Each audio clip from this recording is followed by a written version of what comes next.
നമ്മുടെ ഇന്ത്യ ഇപ്പോൾ മറ്റേ വലിയൊരു കെണിയിൽപ്പെട്ടിരിക്കുകയാണ്. കെണിയിൽപ്പെട്ടിരിക്കുക എന്ന് പറയുമ്പോൾ നമുക്കറിയാം, നമ്മൾ ഫ്രാൻസിൽ നിന്നും 114 റഫേൽ വിമാനങ്ങൾ വാങ്ങിക്കാൻ വേണ്ടി ഏകദേശം ധാരണയായിരിക്കുകയാണ്. Multi role fighter aircraft, MRF എന്ന് പറയും. അപ്പോൾ ഇന്നത്തിൽ പ്രശ്നം എന്ന് പറഞ്ഞു കഴിഞ്ഞാൽ നമുക്കറിയാം, പാശ്ചാത്യ രാജ്യങ്ങൾ പൊതുവെ അവരെ നമ്മളെപ്പോലുള്ള രാജ്യങ്ങൾക്ക് ആയുധങ്ങൾ തരുമ്പോൾ, പ്രത്യേകിച്ച് ഇതുപോലുള്ള സെൻസിറ്റീവായിട്ടുള്ള വളരെ ക്രിട്ടിക്കലായിട്ടുള്ള ഫൈറ്റർ എയർക്രാഫ്റ്റ് അല്ലെങ്കിൽ അതുപോലുള്ള യുദ്ധവിമാനങ്ങൾ നമുക്ക് തരുമ്പോൾ അവരെ ടെക്നോളജി ഒരിക്കലും ട്രാൻസ്ഫർ ചെയ്യത്തില്ല. ടെക്നോളജി ട്രാൻസ്ഫർ ചെയ്യാത്തതുകൊണ്ട് നമ്മുടെ കിട്ടുമ്പോൾ തീർച്ചയായിട്ടും കുരങ്ങൻ്റെ പൂമാല കിട്ടുന്നതിന് തുല്യമാണ് ശരിക്കും പറഞ്ഞു കഴിഞ്ഞാൽ. എന്നുവെച്ചാൽ നമുക്ക് നമ്മുടെയായിട്ടുള്ള ഓപ്പറേഷണൽ ഫ്രീഡം ഇല്ല. നമുക്ക് നമ്മൾ സ്വന്തമായിട്ട് എന്തെങ്കിലും തരത്തിലുള്ള മാറ്റങ്ങളോ അല്ലെങ്കിൽ അപ്ഗ്രഡേഷനോ ചേഞ്ചസോ അല്ലെങ്കിൽ എന്താണ് പറയുന്നത് അതുപോലുള്ള കാര്യങ്ങളൊന്നും തന്നെ ചെയ്യുവാനുള്ള സ്വാതന്ത്ര്യം നമുക്കില്ല. അവരുടെ നമ്മൾ വാങ്ങിക്കുക, അവർ പറയുന്നതനുസരിച്ച് നമ്മൾ ഉപയോഗിക്കുക, മാത്രമേ ഉള്ളൂ. നമ്മൾ പൈസ കൊടുത്തിട്ടാണെങ്കിൽ തന്നെയും. അപ്പോൾ ഇത് അമേരിക്കയായാലും ഫ്രാൻസ് ആയാലും ബ്രിട്ടനായാലും ഈ പറഞ്ഞ രാജ്യങ്ങളെല്ലാം തന്നെ ഇതുപോലുള്ള ഒരു നയപരിപാടിയാണ് അവരെ മുന്നോട്ട് സ്വീകരിച്ചുകൊണ്ട് പോകുന്നതാണ്. അത് തീർച്ചയായിട്ടും നമുക്കറിയാം അവരെന്തുകൊണ്ട് അങ്ങനെ ചെയ്യുന്നതെന്ന് വെച്ച് കഴിഞ്ഞാൽ അവരുടെ കയ്യിൽ നിന്നും മറ്റ് രാജ്യങ്ങൾക്കൊന്നും തീർച്ചയായിട്ടും ഈ ടെക്നോളജി ലീക്കായി പോകരുത്, അല്ലെങ്കിൽ അതുപോലുള്ള വളരെ ക്രിട്ടിക്കലായിട്ടുള്ള ടെക്നോളജിയും അല്ലെങ്കിൽ വളരെ ക്രൂഷ്യലായിട്ടുള്ള ഈ പറഞ്ഞ കാര്യങ്ങളൊക്കെ ഉണ്ട്. അവർ സ്വാഭാവികമായിട്ടും മറ്റൊരു രാജ്യത്തിനും ടെക്നോളജി ട്രാൻസ്ഫർ അല്ലെങ്കിൽ ഇതിൻ്റെ സാങ്കേതികപരമായിട്ടുള്ള വിവരങ്ങളൊന്നും തന്നെ അവർ ഷെയർ ചെയ്യാൻ താല്പര്യപ്പെടത്തില്ല. അവർ നിർമ്മിക്കും, അവരിത് നമുക്ക് തരും. എന്നിട്ട് ഇതിൻ്റെ ഫീച്ചേഴ്സൊക്കെ ഞാൻ സിമ്പിളായിട്ട് പറയുകയാണ് എന്ന് പറഞ്ഞു കഴിഞ്ഞാൽ തീർച്ചയായിട്ടും നമുക്ക് സമഗ്രമായിട്ടുള്ള ഈ പറഞ്ഞ ഒരു എക്യുപ്മെൻറ്റിൽ കൂടുതൽ നമുക്ക് കൈകടത്താനുള്ള സാധ്യത.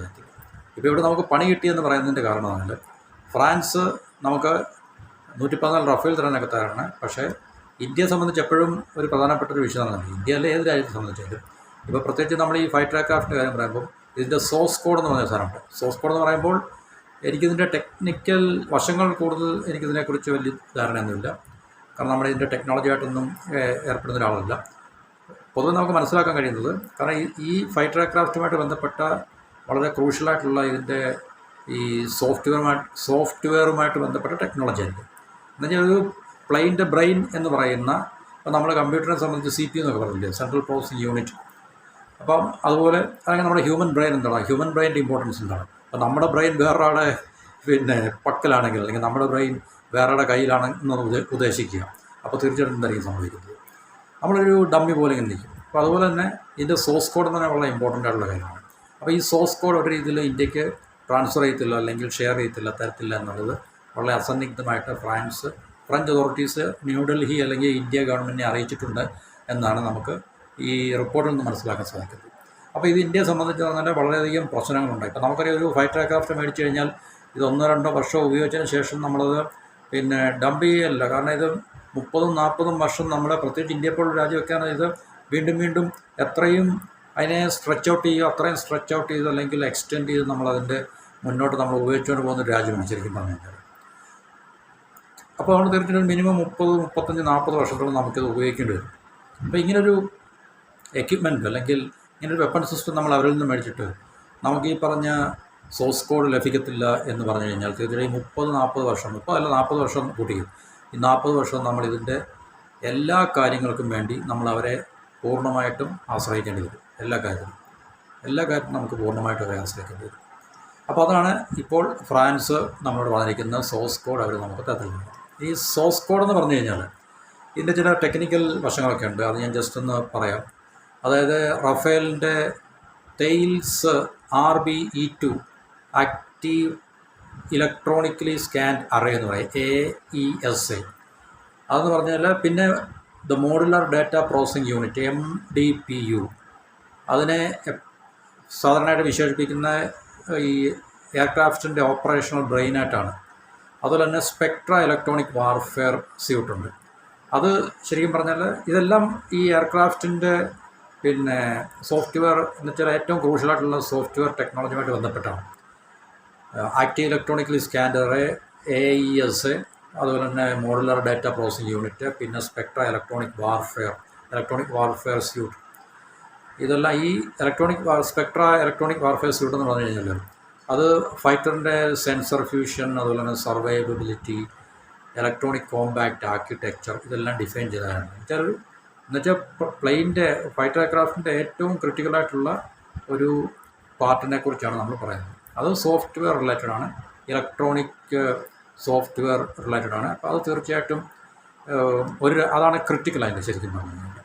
അപ്പോൾ അത് ഈ പറഞ്ഞ രാജ്യങ്ങളൊന്നും തന്നെ പൊതുവെ പാശ്ചാത്യ രാജ്യങ്ങൾക്ക് അങ്ങനെയുള്ളൊരു സ്വഭാവമുണ്ട്. അവർ നമുക്ക് തീർച്ചയായിട്ടും ഈ സോഴ്സ് കോഡ് തരത്തില്ല. ഈ സോഴ്സ് കോഡ് തന്നില്ലെങ്കിൽ തീർച്ചയായിട്ടും അവർ നമുക്ക് മേടിക്കുന്ന ആൾക്കാർക്ക് പ്രത്യേകിച്ച് വലിയ ഓപ്പറേഷണൽ ഫ്രീഡം നമുക്കില്ല.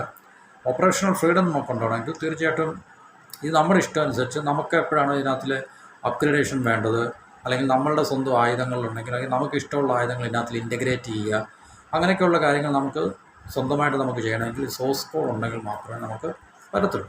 അപ്പോൾ അത് ലഭിക്കാത്തത്തോളം കാലം നമുക്ക് തീർച്ചയായിട്ടും നമ്മൾ ഈ മേടിക്കുന്ന ഏത് രാജ്യത്തിൽ നിന്നാണോ ആ രാജ്യത്തെ നമുക്ക് പൂർണ്ണമായിട്ടും അവരെ ആശ്രയിക്കുകയും അവരുടെ അപ്രൂവൽ ഈ ഓരോ കാര്യത്തിനും നമ്മൾ അവരുടെ അപ്രൂവലിന് വേണ്ടി വെയിറ്റ് ചെയ്ത് നിൽക്കേണ്ടതൊക്കെ ഉള്ള വിഷയങ്ങളൊക്കെയാണ്. ഇപ്പോൾ ഫോർ എക്സാമ്പിൾ നമ്മളുടെ ആസ്ട്ര മിസൈൽ, ബ്രഹ്മോസ് മിസൈലൊക്കെ തന്നെ നമുക്ക് ഈ റഫേലിനകത്തിൽ ഘടിപ്പിക്കണമെങ്കിൽ അല്ലെങ്കിൽ ഇൻറ്റഗ്രേറ്റ് ചെയ്യണമെങ്കിൽ തീർച്ചയായിട്ടും ഫ്രാൻസിൻ്റെ അപ്രൂവൽ മേടിക്കാതെ നമുക്ക് ഒരിക്കലും സാധ്യമല്ല. ഫ്രാൻസ് ഇപ്പോൾ നോ പറയുകയാണെങ്കിൽ നമുക്ക് ഈ പറഞ്ഞ നമ്മളുടെ ആയുധങ്ങളതിൽ ഇൻറ്റഗ്രേറ്റ് ചെയ്യാൻ സാധിക്കത്തില്ല.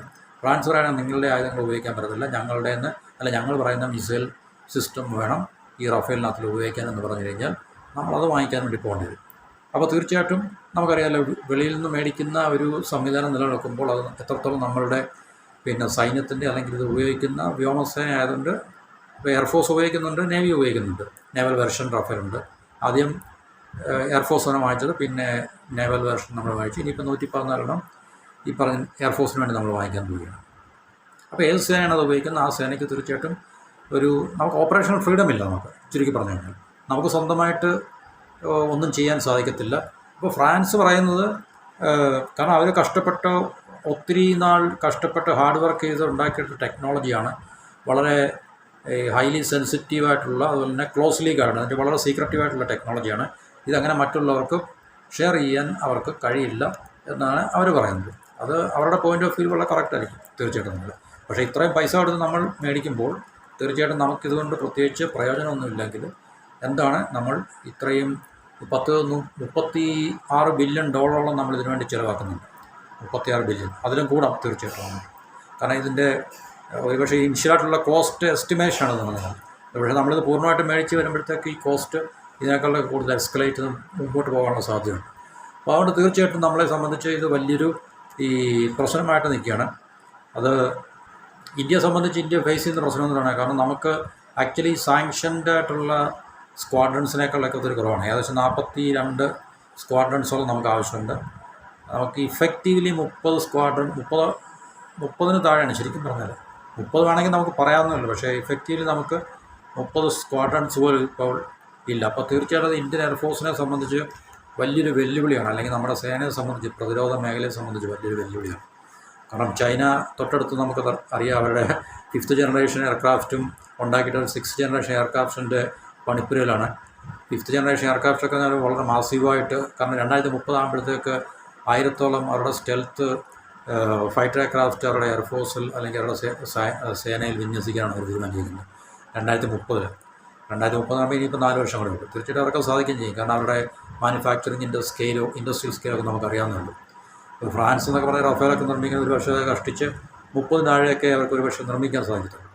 ആ സമയത്ത് ചൈന വളരെ 100 കണക്കിന് ഈ പറഞ്ഞ സ്റ്റെൽത്ത് ഫൈറ്റർ എയർക്രാഫ്റ്റൊക്കെ അവർക്ക് നിർമ്മിക്കാനുള്ള കപ്പാസിറ്റി അവർ അക്വയർ ചെയ്തിരിക്കുന്നത്. അപ്പോൾ അങ്ങനെയുള്ള രാജ്യം നമ്മുടെ തൊട്ട അയലത്തുള്ളതുകൊണ്ടും പാകിസ്ഥാനുമായിട്ട് ഏറ്റവും അടുത്ത സൗഹൃദമുള്ള രാജ്യമായതുകൊണ്ടും തീർച്ചയായിട്ടും നമ്മളെ സംബന്ധിച്ച് വലിയൊരു വെല്ലുവിളിയാണ്. കാരണം നമ്മൾ നേരത്തെ ഉള്ള വീഡിയോയിൽ പറഞ്ഞാണ്, സ്റ്റെൽത്ത് എയർക്രാഫ്റ്റ് നമുക്ക് ഇതുവരെ വാങ്ങിക്കണോ വേണ്ടയോ എന്നുള്ളൊരു തീരുമാനം പോലും ഇതുവരെ ആയിട്ടില്ല എന്നുള്ളതാണ് ഏറ്റവും പ്രധാനപ്പെട്ട ഒരു സങ്കടകരമായിട്ടുള്ള അവസ്ഥ. റഷ്യയിൽ നിന്ന് Su-57 2 സ്ക്വാഡ്രൺ 40 ഒരു എന്താ പറയുന്നത് സ്റ്റോപ്പ് ക്യാപ്പ് അറേഞ്ച്മെൻ്റ് എന്ന് പറയുന്നത്, നമ്മൾ സ്വന്തമായി നിർമ്മിച്ച് വരുന്നൊരു കാലയളവിലേക്ക് നമുക്ക് 2 സ്ക്വാഡ്രണെങ്കിലും ഒരു 40 ഫൈറ്റർ എയർക്രാഫ്റ്റ്, ഈ സ്റ്റെൽത്തിൻ്റെ ഫൈറ്റർ എയർക്രാഫ്റ്റ് Su-57 അത് മേടിക്കണോ വേണ്ട എന്നുള്ളൊരു കൺഫ്യൂഷനിലാണ് ഇന്ത്യ ഇപ്പോഴും. അതിനെക്കുറിച്ചും തീർച്ചയായിട്ടും ഈ പറഞ്ഞൊരു ഡിസിസീവ് ആയിട്ടുള്ള അല്ലെങ്കിൽ ഫൈനലായിട്ടുള്ള തീരുമാനങ്ങളൊന്നും ആയിട്ടില്ല. അപ്പോൾ തീർച്ചയായിട്ടും ഈ പറഞ്ഞ സോഴ്സ് കോഡ് നമുക്ക് ഡിനേ ചെയ്തതുകൊണ്ട് നമ്മളെ സംബന്ധിച്ചത് വലിയൊരു തിരിച്ചടിയായിരിക്കും, പ്രത്യേകിച്ച് 114 സാധനങ്ങൾ നമ്മൾ മേടിച്ച് നമ്മൾ ഉപയോഗിക്കുകയാണെങ്കിൽ. അത് നമ്മളെ സംബന്ധിച്ച് നമ്മുടെ ഈ ഞാൻ നേരത്തെ പറഞ്ഞ Astra, beyond visual range missile, അതുപോലെ തന്നെ ഈ ബ്രഹ്മോസ് എയർ ലോഞ്ച് ക്രൂയിസ് മിസൈലൊക്കെ തന്നെ ഇതിനകത്തിൽ ഈ ഫൈറ്റർ എയർക്രാഫ്റ്റിനകത്ത് നമുക്ക് ഉപയോഗിക്കാൻ വേണ്ടി നമുക്ക് ഇൻ്റഗ്രേറ്റ് ചെയ്യണമെങ്കിൽ തീർച്ചയായിട്ടും ഈ ഫ്രാൻസിൻ്റെ നമുക്ക് എപ്പോഴും അപ്രൂവലിന് വേണ്ടി നമുക്ക് കാത്തിരിക്കേണ്ടി വരും. ഈ പറഞ്ഞ റഫേൽ വിമാനം ഉണ്ടാക്കുന്ന അല്ലെങ്കിൽ ഫ്രഞ്ച് ഗവൺമെൻറ്റിൻ്റെ ഭാഗത്തു നിന്ന്.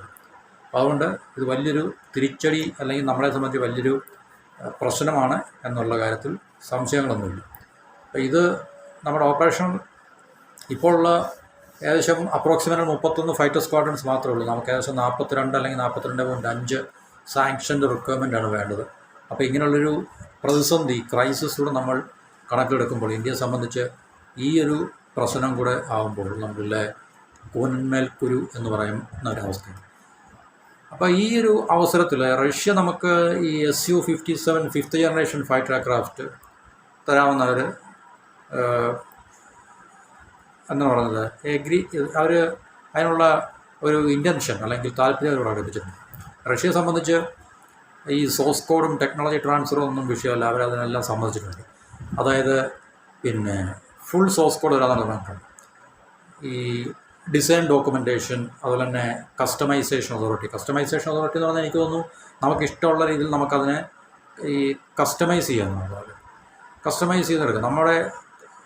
നമ്മുടെ റിക്വയർമെൻറ്റ് എന്താണോ അതിനനുസരിച്ചിട്ട് നമുക്കത് കസ്റ്റമൈസ് ചെയ്യാൻ വേണ്ടിയുള്ള അതോറിറ്റി. അതുപോലെ തന്നെ അങ്ങനൊരു അതോറിറ്റി നമുക്കുണ്ടെങ്കിൽ മാത്രമേ ഇത് മേടിച്ചുകൊണ്ട് നമുക്ക് പ്രത്യേകിച്ച് പ്രയോജനമുള്ളതാണ്. അതിപ്പോൾ ഏത് കാര്യവും അങ്ങനെ തന്നെയാണ്. നമുക്ക് ഇതുപോലുള്ള ഇപ്പം നമ്മളിപ്പം ഈ സോഫ്റ്റ്വെയർ ഉപയോഗിച്ച് ഫങ്ഷൻ ചെയ്യുന്ന ഏതൊരു സിസ്റ്റം, നമ്മളിപ്പോൾ കമ്പ്യൂട്ടറായാലും അല്ലെങ്കിൽ മൊബൈലായാലും, ഇപ്പോൾ നമുക്കതിനെ തീർച്ചയായിട്ടും നമ്മുടേതായിട്ട് സ്വന്തമായിട്ട് നമുക്ക് ഓപ്പറേറ്റ് ചെയ്യാനുള്ളൊരു ഫ്രീഡം ഉണ്ടെങ്കിൽ മാത്രമല്ല അത് നമ്മൾ മേടിച്ചുകൊണ്ട് നമുക്ക് എന്തെങ്കിലും പ്രയോജനമുണ്ടെന്ന് നമുക്ക് പറയാൻ സാധിക്കും. അപ്പോൾ റഷ്യയെ സംബന്ധിച്ച് ഈ സോഴ്സ് കോഡ് നമുക്ക് ട്രാൻസ്ഫർ ചെയ്യുന്ന കാര്യത്തിലൊക്കെ ടെക്നോളജി ട്രാൻസ്ഫറിൻ്റെ കാര്യത്തിലൊന്നും പ്രശ്നങ്ങളൊന്നുമില്ല നമ്മൾ റഷ്യ പറയുന്നത്. ഈ പറഞ്ഞ തന്നെ ഈ ഡിസൈൻ ഡോക്യുമെൻറ്റേഷൻ, അതുപോലെ തന്നെ ഈ കസ്റ്റമൈസേഷൻ അതോറിറ്റി, ഇതൊക്കെ റഷ്യ തരാമെന്ന് പറഞ്ഞിട്ടുണ്ട്. അതുപോലെ തന്നെ ഇന്ത്യയുടെ എൻജിനീയേഴ്സിന് ഈ പറഞ്ഞ എയർക്രാഫ്റ്റിനെ കാലോചിതമായിട്ട് മോഡേണൈസ് ചെയ്യാനോ അപ്ഗ്രേഡ് ചെയ്യാനൊക്കെയുള്ള റൈറ്റ് അല്ലെങ്കിൽ അതിനുള്ളൊരു സ്വാതന്ത്ര്യം റഷ്യ നമുക്ക് ഈ പറഞ്ഞ Su-57 മേടിക്കുകയാണെങ്കിൽ നൽകാമെന്ന് പറഞ്ഞിട്ടുണ്ട്. അതുകൊണ്ട് തീർച്ചയായിട്ടും അത് നമുക്ക് ഇന്ത്യൻ ഗവൺമെൻറ് ഈ റഫേലിനെ കുറിച്ച് തീർച്ചയായിട്ടും ഫൈനലൈസ് ആയിട്ടില്ല. ഏകദേശം അത് ഒരു മേടിക്കാൻ സാധ്യതയുണ്ട്. കാരണം എയർഫോഴ്സിന് അതാണ് താല്പര്യം എന്ന് പറഞ്ഞിട്ടുണ്ട്. അപ്പോൾ അതിനനുസരിച്ച് അത് ഹൈറാർക്കി മുകളിലേക്ക് അതിൻ്റെ പറഞ്ഞ ഡീലിനെ കുറിച്ച് പോയിട്ടുണ്ട്. ക്യാബിനറ്റ് കമ്മിറ്റി ഓൺ സെക്യൂരിറ്റി, അതാണ് നമ്മുടെ പ്രൈം മിനിസ്റ്റർ ചെയർ ചെയ്യുന്ന ക്യാബിനറ്റ് കമ്മിറ്റി ഓൺ സെക്യൂരിറ്റിയാണ് അത് ഫൈനലി തീരുമാനിക്കുന്നത്. അപ്പം അത് പൂർണ്ണമായിട്ടും തീരുമാനിച്ചിട്ടുണ്ടെന്ന് എനിക്കറിയത്തില്ല, പക്ഷേ എന്നാലും ഏകദേശം അതിൻ്റെ ഫൈനൽ സ്റ്റേജിലാണെന്നാണ് നമുക്ക് മനസ്സിലാക്കാൻ സാധിക്കുന്നത്. അപ്പോൾ ഇങ്ങനെയുള്ളൊരു എന്താണ് ഡിലമ നമ്മൾ ഫേസ് ചെയ്യുമ്പോൾ നമ്മൾ എന്ത് ചെയ്യും എന്നുള്ളതാണ് നമുക്ക് മനസ്സിലാക്കുന്നത്. ഇന്ത്യ ഇനിയും റഫേലിൻ്റെ പറഞ്ഞു പോകുമോ അതോ ഇനിയും റഷ്യയെ നമ്മൾ വീണ്ടും ഈ എന്താണ് Su-57 വേണ്ടി നമ്മൾ റഷ്യ ഡിപ്പെൻഡ് ചെയ്തു എന്നുള്ള കാര്യത്തിൽ നമുക്ക് കൃത്യമായൊരു അറിവില്ല. പക്ഷേ നമ്മളെ സംബന്ധിച്ച് അറിയാം, നമുക്ക് ഓപ്പറേഷണൽ ഫ്രീഡം വളരെ അത്യാവശ്യമാണ്. ഇപ്പോൾ യുദ്ധം ഉണ്ടാകുമ്പോൾ നമുക്കറിയാം തീർച്ചയായിട്ടും ഏതെങ്കിലും തരത്തിലുള്ള പ്രശ്നങ്ങളൊക്കെ ഉണ്ടാകുമ്പോൾ ഈ ഇതുപോലുള്ള രാജ്യങ്ങളെ നമ്മൾ ഇക്കാര്യങ്ങൾക്ക് വേണ്ടി അപ്രൂവലിന് വേണ്ടിയോ അല്ലെങ്കിൽ ഏതെങ്കിലും തരത്തിലുള്ള അവരുടെ സമ്മതം കിട്ടാൻ വേണ്ടി നമ്മൾ കാത്തിരിക്കുക എന്നതിനെ ഇന്ത്യയെ സംബന്ധിച്ച് അല്ലെങ്കിൽ ഏത് രാജ്യത്തെ സംബന്ധിച്ചും അത് വളരെയധികം എന്താണ് ഒരു പ്രശ്നം ഉണ്ടാക്കുന്ന കാര്യമാണ്. അതുകൊണ്ട് തീർച്ചയായിട്ടും ഇങ്ങനെയുള്ള വിഷയങ്ങൾ നമ്മുടെ രാജ്യം ഏത് രീതിയിലുള്ള നമ്മുടെ സ്ട്രാറ്റജിക്കായിട്ടുള്ള ഡിസിഷൻ അവരെങ്ങനെ അതിനെ മാനേജ് ചെയ്യും എന്നുള്ള കാര്യത്തെക്കുറിച്ച് നമുക്കറിയത്തില്ല. ഇത് ഇങ്ങനൊരു പ്രശ്നം ഉണ്ട് എന്നുള്ളതാണ് നമുക്ക് മനസ്സിലാക്കാൻ സാധിക്കുന്നത്. ഫ്രാൻസ് വളരെ അസന്നിഗ്ധമായിട്ട് അത് പറഞ്ഞിട്ടുണ്ട്. എന്നുവെച്ചാൽ വിത്തൗട്ട് എനി ഡൗട്ട് എന്നതാണല്ലേ, ഒരു രീതിയിലും സോഴ്സ് കോഡ് ഷെയർ ചെയ്യത്തില്ല അല്ലെങ്കിൽ ടെക്നോളജി ട്രാൻസ്ഫർ ചെയ്യത്തില്ല എന്നാണ് പറഞ്ഞിട്ടുള്ളത്. അതുകൊണ്ട് നമ്മളെ സംബന്ധിച്ച് ഇത് വളരെ ക്രിട്ടിക്കലായിട്ടുള്ളൊരു വിഷയമാണ്. അതുകൊണ്ട് തീർച്ചയായിട്ടും ഇന്ത്യയുടെ ഗവൺമെൻറ് ഇതിനെ എങ്ങനെ പിന്നെ മനൂവർ ചെയ്യും. ഫ്രാൻസ് നമ്മളുടെ ഏറ്റവും വലിയ സുഹൃത്താണ്. ഇന്ത്യ പിന്നെ ഫ്രാൻസും തമ്മിലുള്ള ബന്ധങ്ങൾ ഭയങ്കര ആഴത്തിലുള്ളതാണെന്നൊക്കെ നമ്മൾ പറയുമ്പോഴും ഇങ്ങനെയൊക്കെയുള്ള വിഷയങ്ങൾ ഈ പറഞ്ഞ രാജ്യങ്ങൾ, കാരണം ഇപ്പം എത്ര സൗഹൃദം ഉണ്ടെന്ന് പറഞ്ഞു കഴിഞ്ഞാലും, ഇപ്പം റഷ്യയായിട്ടുള്ള സൗഹൃദം എന്ന് പറഞ്ഞു കഴിഞ്ഞാലും കച്ചവടത്തിന് സൗഹൃദം മാത്രമേ ഉള്ളൂ. അല്ല, അതിനപ്പുറത്ത് അവർക്ക് നമ്മളൊരു പ്രത്യേകിച്ച് വേറൊരു മമത ഉണ്ടാകേണ്ട കാര്യമൊന്നുമില്ല. നമ്മൾ പൈസ കൊടുക്കുന്നു, അവർ സാധനം തരുന്നു. ഇപ്പോൾ ഏത് രാജ്യമായാലും മറ്റൊരു രാജ്യത്തിന് ആയുധം കൊടുക്കുമ്പോൾ അവർ തീർച്ചയായിട്ടും എക്സ്പോർട്ട് വെർഷനെ കൊടുക്കാറുള്ളൂ. എന്നുവെച്ചാൽ അതിൻ്റെ ഒറിജിനൽ ഫീച്ചേഴ്സ് ഒന്നും തന്നെ. ഇപ്പോൾ ഉദാഹരണത്തിന് റഫേൽ ഫ്രാൻസ് ഉപയോഗിക്കുന്നു. ഫ്രാൻസ് അതിൻ്റെ ഫുൾ ഫ്ലെഡ്ഡ് ടെക്നോളജിക്കൽ ഫീച്ചേഴ്സ് ഉപയോഗിച്ചിട്ടായിരിക്കും അവർ ഉപയോഗിക്കുന്നതാണ്. അപ്പോൾ ബാക്കിയുള്ള രാജ്യങ്ങൾക്ക് അത് കൊടുക്കുമ്പോൾ അത്രയും 100% അവർ ഉപയോഗിക്കുന്ന ടെക്നോളജിയുടെ ഫീച്ചേഴ്സൊന്നും ഇതിനകത്തിൽ ഇൻക്ലൂഡ് ചെയ്യത്തില്ല. അതിനകത്ത് ഡൗൺഗ്രേഡഡ് ആയിട്ടുള്ള വേർഷൻ മാത്രമേ എപ്പോഴും. ഇപ്പം അമേരിക്ക F-35 നമുക്ക് വന്നാലും, അമേരിക്ക F-35 സൗദിക്ക് കൊടുത്താലും UAEക്ക് കൊടുത്താലും, ഒരുപക്ഷെ ഇസ്രായേലിനോട് അങ്ങനെ ചെയ്യത്തില്ല, എനിക്കറിയില്ല. എന്തായാലും ഇസ്രായേലിന് കൊടുക്കുന്ന അത്രയും ടെക്നോളജിക്കൽ ഫീച്ചേഴ്സ് വെച്ചിട്ടായിരിക്കത്തില്ല സൗദിക്കോ UAEക്കോ ഒക്കെ ഇപ്പോൾ അമേരിക്ക F-16 15 അല്ലെങ്കിൽ ഈവൻ F-35 ഒക്കെ കൊടുക്കുവാണെങ്കിൽ തന്നെ കൊടുക്കുന്നത്. കാരണം ഏത് രാജ്യവും അവരുടെ എക്സ്പോർട്ട് വേർഷൻ എന്നും പറഞ്ഞായിരിക്കും എല്ലാ രാജ്യങ്ങളും. ഇപ്പോൾ ചൈന പാകിസ്ഥാന് ഈ പറഞ്ഞ ഫൈറ്റർ എയർക്രാഫ്റ്റ് കൊടുക്കുകയാണെങ്കിലും തീർച്ചയായിട്ടും അതിൻ്റെ ഒരു ഡയലൂട്ടഡ് ആയിട്ടുള്ള വേർഷൻ ആയിരിക്കും കൊടുക്കുന്നത്. അപ്പോൾ അങ്ങനെയുള്ളൊരു വ്യത്യാസം, അങ്ങനെയുള്ളൊരു കാര്യം അല്ലെങ്കിൽ അങ്ങനെയുള്ള റിയാലിറ്റി എല്ലായിടത്തും ഉണ്ട് തീർച്ചയായിട്ടും. അപ്പോൾ ഇന്ത്യയെ സംബന്ധിച്ച് ഈ പറഞ്ഞ വലിയൊരു ക്രൈസിസ് ഉണ്ടാക്കുന്ന വിഷയമാണ്. നമ്മുടെ ഗവൺമെൻറ് ഇതിനെ എങ്ങനെ മാനേജ് ചെയ്യും അല്ലെങ്കിൽ മനൂവർ ചെയ്യും എന്നുള്ളതിനെക്കുറിച്ച് കൃത്യമായിട്ടുള്ള ഒരു വിവരമൊന്നും നമുക്കിതിൽ ലഭിച്ചിട്ടില്ല. ഇത് പക്ഷേ ഏകദേശം നമുക്കറിയാൻ കഴിയുന്നത് ഫ്രാൻസ് ഒരു തരത്തിൽ ഈ സോഴ്സ് കോഡ് ഈ പറഞ്ഞ പിന്നെ ഇന്ത്യക്ക് ഈ റഫേൽ വാങ്ങിക്കുന്നതും ഈ 114 റഫേൽ വാങ്ങിക്കുന്നത് കൊണ്ട് നമുക്ക് തീർച്ചയായിട്ടും തരില്ല എന്നുള്ളതാണ് നമുക്ക് മനസ്സിലാക്കാൻ സാധിക്കുന്നത്. ഇപ്പോൾ റഷ്യയുടെ നമ്മൾ സുക്കോയ് ഒക്കെ മേടിച്ച സമയത്ത് അതിൻ്റെ ഒരു റഷ്യയിൽ നിന്ന് നമുക്കിങ്ങനെയുള്ള പ്രശ്നങ്ങളുണ്ട്. കാരണം അവരുടെ ലൈസൻസ് പ്രൊഡക്ഷനും അതുപോലെ കസ്റ്റമൈസേഷൻ, ഇപ്പോഴത്തെ ഈ സ്റ്റെൽത്തിൻ്റെ കാര്യമല്ല പറയുന്നത്, പഴയ സുക്കോയ് 30 MKI എന്ന് പറയുന്നത് സുക്കോയ്, അത് നമുക്ക് അതിനുള്ള കസ്റ്റമൈസേഷൻ അതോറിറ്റിയും അതുപോലെ നമ്മുടെ ഈ തദ്ദേശീയമായി വികസിപ്പിച്ച അതുപോലെ തന്നെ മറ്റ് തേർഡ് പാർട്ടി സബ് സിസ്റ്റംസ് ഒക്കെ തന്നെ നമുക്ക് ഇൻ്റഗ്രേറ്റ് ചെയ്യാനുള്ള, ഫെസിലിറ്റേറ്റ് ചെയ്യാനുള്ള എല്ലാ സൗകര്യങ്ങളും അത് തന്നിട്ടുണ്ട്. അപ്പോൾ അത് നമ്മൾ ആദ്യം 50 ഫൈറ്റർ എയർക്രാഫ്റ്റ് ആണ് നമ്മൾ റഷ്യയിൽ നിന്ന് വാങ്ങിച്ചത്. പിന്നെ നമ്മൾ ഏകദേശം 220 യൂണിറ്റോളം നമ്മൾ ഈ ഹിന്ദുസ്ഥാൻ എയറോനോട്ടിക്സ് ലിമിറ്റഡ് അവരുടെ ലൈസൻസ് വെച്ച് നമ്മൾ നിർമ്മിച്ചിട്ടുണ്ട്. അപ്പോൾ അത് ഡൊമസ്റ്റിക് മാനുഫാക്ചറിങ് കപ്പാസിറ്റി ഒക്കെ തന്നെ നമ്മൾ അതിനകത്ത് ഇൻക്ലൂഡ് ചെയ്യുന്നത്. എന്നുവെച്ചാൽ നമ്മുടെ ഇന്ത്യയിൽ ഈ ഫൈറ്റർ എയർക്രാഫ്റ്റിന് വേണ്ട ഇതിനകത്തിലെ വ്യത്യസ്തമായിട്ടുള്ള കമ്പോണൻസ് ഒക്കെ തന്നെ നമുക്ക് ഉപയോഗിക്കാനും അല്ലെങ്കിൽ ഉപയോഗിച്ച് നിർമ്മിക്കാനൊക്കെ റഷ്യയിലുള്ള അനുമതി നമുക്ക് തന്നിട്ടുണ്ട്.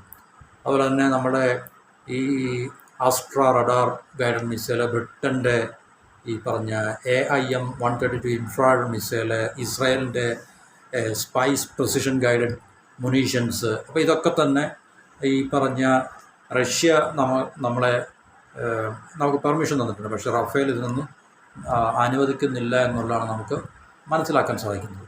അപ്പോൾ ഇത് തീർച്ചയായിട്ടും ഈ പറഞ്ഞ ഒരു സോഴ്സ് കോഡ് നമുക്ക് തരാൻ ഫ്രാൻസ് വിസമ്മതിക്കുകയാണെങ്കിൽ ഫൈനലി അത് തീർച്ചയായിട്ടും ഇന്ത്യയുടെ ഈ പറഞ്ഞ നമ്മൾ ഈ ആഭ്യന്തരമായിട്ടുള്ള നമ്മളുടെ ഈ ഡിഫൻസ് പ്രൊഡക്ഷൻ ആത്മനിർഭാരത് അങ്ങനെ ഇതുണ്ട്. എന്നിട്ട് നമ്മൾ തദ്ദേശീയമായിട്ടല്ലെങ്കിൽ സ്വന്തമായിട്ട് നമുക്ക് ഈ നമ്മളുടെ പ്രതിരോധപരമായിട്ടുള്ള കാര്യങ്ങൾ മാനുഫാക്ചർ ചെയ്യാന്നുള്ള ഒരു ഇക്കോസിസ്റ്റം ഉണ്ടാക്കിയെടുക്കാൻ നമുക്ക് ഈ ഒരു, കാരണം 114 റഫേൽ വിമാനം നമ്മൾ ഇപ്പം എന്തൊരു ആദ്യത്തെ കുറേ നമ്പേഴ്സ് ഈ ഫ്ലൈയിങ് കണ്ടീഷനിലായിരിക്കും വരുന്നതാണ്. 10 30 ഒക്കെ തന്നെ ഫ്രാൻസിൽ നിന്ന് നിർമ്മിച്ചിട്ടായിരിക്കും വരുന്നത്. ബാക്കിയുള്ള ഇന്ത്യയിൽ നിർമ്മിക്കുകയായിരിക്കും പൊതുവേ നമ്മൾ ഈ പറഞ്ഞൊരു ഡീലിൻ്റെ ഒരു അടിസ്ഥാനം. അപ്പോൾ ഇന്ത്യയിൽ നിർമ്മിക്കുമ്പോൾ തീർച്ചയായിട്ടും അതിനാവശ്യമായിട്ടുള്ള കമ്പോണൻസും പാർട്സും സബ് സിസ്റ്റംസും ഇലക്ട്രോണിക് സിസ്റ്റംസും എല്ലാം തന്നെ ഈ വെപ്പൺസും എല്ലാം തന്നെ ഇന്ത്യയിൽ നിർമ്മിക്കുന്നത് ഇതിനകത്തിൽ ഇൻ്റഗ്രേറ്റ് ചെയ്യുക അല്ലെങ്കിൽ ഇതിനകത്തിൽ പിന്നെ ഉപയോഗിക്കുക എന്നുള്ളതാണ് ശരിക്കും. ഈ സോഴ്സ് കോഡ് തരത്തില്ലെങ്കിൽ തീർച്ചയായിട്ടും നമുക്കിതൊന്നും ചെയ്യാൻ സാധിക്കത്തില്ല. അത് നമ്മളുടെ ഈ തദ്ദേശീയമായിട്ടുള്ള നമ്മളുടെ ഈ പ്രതിരോധ മേഖലയ്ക്കുള്ള ആ ഒരു വളർച്ചയെ അത് തടസ്സപ്പെടുത്തും എന്നുള്ളതുകൂടി ഇതിനകത്തിൽ എടുത്തു വരേണ്ട കാര്യമാണ്. അപ്പം ഇതാണ് നമുക്ക് ഈ ഒരു ടോപ്പിക്കിനെ കുറിച്ച് നമുക്ക് പ്രത്യേകിച്ച് പറയാനുള്ളത്. അല്ലെങ്കിൽ ഇത് വളരെ ഇമ്പോർട്ടൻ്റ് ആയിട്ടുള്ള, രാജ്യത്തെ സംബന്ധിച്ച് വളരെ ഇമ്പോർട്ടൻ്റ് ആയിട്ടുള്ളൊരു കാര്യമാണ് ഇത് നമ്മൾ ഒരിക്കലും ഇത് മറ്റ് പൊതുവെ എനിക്ക് തോന്നുന്നില്ല ഇത് മുഖ്യധാര മാധ്യമങ്ങളിലൊക്കെ ഇത് വന്നിട്ടുണ്ടോ എന്നറിയിട്ടില്ല ഇത്. അപ്പോൾ ഇത് ഈ 114 റഫേൽ നമ്മൾ വാങ്ങിക്കുകയാണെങ്കിൽ തീർച്ചയായിട്ടും ഇത് ഇന്ത്യൻ എയർഫോഴ്സിൽ ഈ സുക്കോയ് മുമ്പേ നമ്മൾ പറഞ്ഞ 30 MKI, അതായത് 270 റഷ്യൻ ഈ സുക്കോയ് നമ്മൾ ഉപയോഗിക്കുന്നുണ്ട്. അപ്പോൾ ഏറ്റവും കൂടുതൽ ഫൈറ്റർ എയർക്രാഫ്റ്റ് ഇപ്പോൾ സുഖോയാണ്. അപ്പോൾ അതിനുശേഷം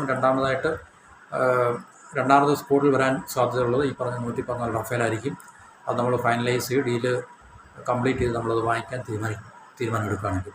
പക്ഷേ സോഴ്സ് കോഡ് തരത്തില്ല, ടെക്നോളജി ട്രാൻസ്ഫർ ഇല്ലെങ്കിൽ തീർച്ചയായിട്ടും നമുക്കിത് 10-40 വർഷത്തോളം ഫ്രാൻസിനെ നമുക്ക് ഇതിൻ്റെ എല്ലാ A to Z കാര്യങ്ങൾക്കും ഫ്രാൻസിനെ ആശ്രയിക്കുക എന്നുള്ളത് വളരെ എന്താണ് പറയുന്നത്, ഇന്ത്യയെ സംബന്ധിച്ച് നമ്മളുടെ ഈ സോവറൻ എയർ പവർ എന്നൊക്കെ നമ്മൾ നടത്തില്ലേ, എന്നുവെച്ചാൽ നമ്മുടെ സ്വന്തം ഇഷ്ടപ്രകാരം നമുക്ക് കൈകാര്യം ചെയ്യത്തക്ക രീതിയിലുള്ള ആ ഒരു അവസ്ഥ ഇല്ലാതാകും എന്നുള്ള കാര്യമാണ് നമുക്ക് ഇതിനകത്ത് മനസ്സിലാക്കാൻ സാധിക്കുന്നത്.